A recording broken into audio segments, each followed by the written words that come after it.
आपण जानिचंती माघ मास शुक्ल पक्ष चतुर्थी तिथि रे महाप्रभुंकर पद्मवेश होता है एवं यही वेश बहुत कम समय रही थाए। आपण जानिचंती महाप्रभुंकर जेतेबेले बड़ सिंगार नीति होता है सही समय ही महाप्रभु यही पद्म वेश विभूषित होती एवं भक्त को दर्शन दे था। ठीक ता परदिन सकाळू जेतेबेले मंगल आरती मैलम तापर अवकाश नीति पूर्वर महाप्रभुंकर यही पद्म वेश को ओलागी करा जाई थाए। तेणु पूर्व दिन राति एवं ता परदिन सकाळ बहुत कम समय धरी यही वेश रही थाए एवं भक्त माने यही दुर्लभ वेश को दर्शन करिथांती। तेणु आपण जानिचंती जे आसंता फेब्रुआरी मास 1 तारिख महाप्रभुंकर पद्मवेश नीति रही एवं राति रे महाप्रभु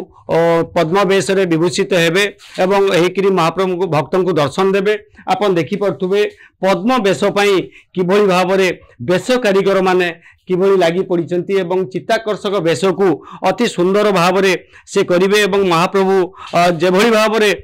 माने पद्म विभूषित होइकरी एते आकर्षणीय देखा जाउथुवे जे भक्त माने अति सुंदर भावरे महाप्रभु दर्शन करिथांती। किंतु ता पर दिन सकाळू जेतेबेले अवकाश नीति सरे ता परे आउ भक्त माने पद्मवेश दर्शन रु वंचित होइथांती। आमे सीधा सळ कथा हबा आम सहित अच्छा वेश कारीगर इला रणा अच्छा आज्ञा कौन कहे जे प्रकृत में वेश कौन सब प्रस्तुति करा जायछि एवं वर्तमान सुधा कौन कौन सब तांकर हेई चललानी। आमे से सोलरे प्रथमे जो कातरा भाया काटिकी से हंस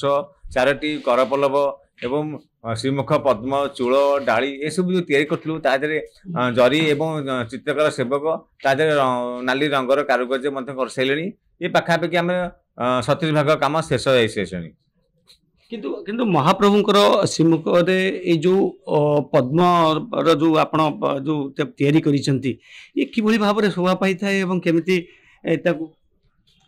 हाँ निश्चित यही तो सब से सोलो जहाँ प्राकृतिक जिनस आम श्रीमुख पद्म तैयारी करथु से जरी सोलो बा संतरा पठरे बड़ा बांधि थाउ ये सब बांधिक राउंड आकार बा श्रीमुख बड़ पद्म कर से मझी भाग में महाप्रभु श्रीमुख देखा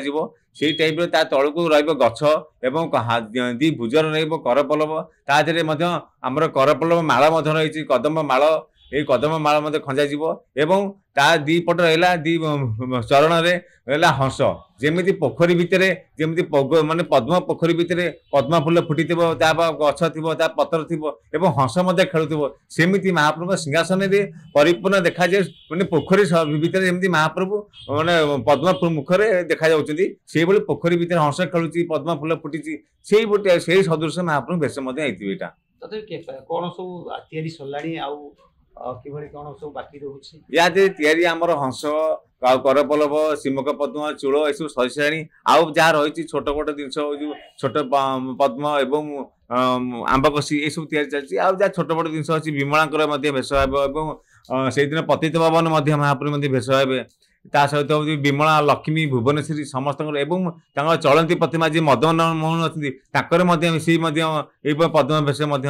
ये सब मठ या सब बहन कर सब किए माने किभली भाव में सब तैयारी होता है एवं ये सब जिनस सब कौटू आसी थाए महाप्रभुंकर ये भेष हूँ आमर पंडु पूर्णिमी ठूँ अनुकूल कराए से भेष से दिन ठूँ आम शुद्धपूत भाव रही महाप्रभु सेवा कर प्राय 1.5 मास बा 2.5 मास लगी जाए भेष तैयारी करेंगे 7-8 जन कारीगर लगी संतोष कुमार मिश्र रघुनाथ बेहरा सत्यनारायण बेहरा एवं लोकनाथ महापात्र एवं कृष्णचंद्र महापात्र एवं वासुदेव महापात्र एवं चित्रकार सेवायत अच्छी ऋतुराज महाराणा समस्ते मत शुद्ध भाव रही महाप्रभु सेवायत कर समस्त नियम निष्ठा पालन कर कथा जे महाप्रभु बड़ सिंगार बेश पद्म बेश होती ता परदिन सकाळू अवकाश पूर्वर से ओलागी होती तो ए तो बहुत कम समय भक्त माने दर्शन करि थांती। हाँ निश्चित भाव देखु आमर गोटे भेष हूँ गजोदाणी भेष हो कृष्णमला भेष कि लक्ष्मी पंचुक 5 दिन भेष हुई सी किसी समय पे रुहति यही भेष जेहेतु ये दुर्लभ भेष कहीं कहुए जेहेतु रात्रि महाप्रभु बड़ सिंगार भेष हुई यही भेष परिधान करके महाप्रभु शयन कर कौन सी भेष कौन सी शयन कर केवल सब बड़ भेष यहाँ कह ए बेसरे महाप्रभु शयन करथांती ए सब तापर परदिन कोन हुए ना मंगला आरती सइला परे महाप्रभु दर्शन दियंती सेतेबेले साणा मेला भीतर दर्शन थाए लोक जाती भक्त जाती सिंहासन पाखे जाकि ए पद्म बेस देखती बर्तमान तो साणा मेला भीतर दर्शन बंद होती सी भीतर काठ पाखे दर्शन करथांती तापर अवकाश हवा पूर्व ए महाप्रभु मैलम होकर अवकाश नीति करा जाए। अच्छा ये सब सोल फल आउ कौन सब ये सब कोट सब आसूची ये सब आमर तो से सब मठ मान सब आमको सोल जोगाती एवं तो आस्ते आस्ते सब सोलर बर्तमान अभाव आसला सोल बेसी गाँ गंटार जो जो जमी मान सोल होता से जमी मान सब चाष होता पा जमुला सोल होता से सोल भी आस्ते लोप हवा बसला बहुत एक धराधरी करके बहुत सोल कष्ट माने भगवान द्वारा आज जगन्नाथ द्वारा आज सोल पाइलु सोल चलला आ बजार जरी मिलूँ कईत अठा स्वतंत्र भाव में मिलूँ से कईत अठा आम कलेक्शन करूँ जहाँ प्रकृति जिस अच्छी सी कौन से आम बाह्य केमिकल हो पेपर हो कागज हो जमरा कागज हो किसी लगे जहाँ देशी जिन अच्छी सोल अठा ये सब बाउंस यही करना यही जिन सब व्यवसाय होता है। अच्छा महाप्रभुंर धरतु जगन्नाथंकर जो पद्म लगे सुभद्रांकर बलभद्रंकर कलर केमती कौन कॉम्बिनेशन रहे।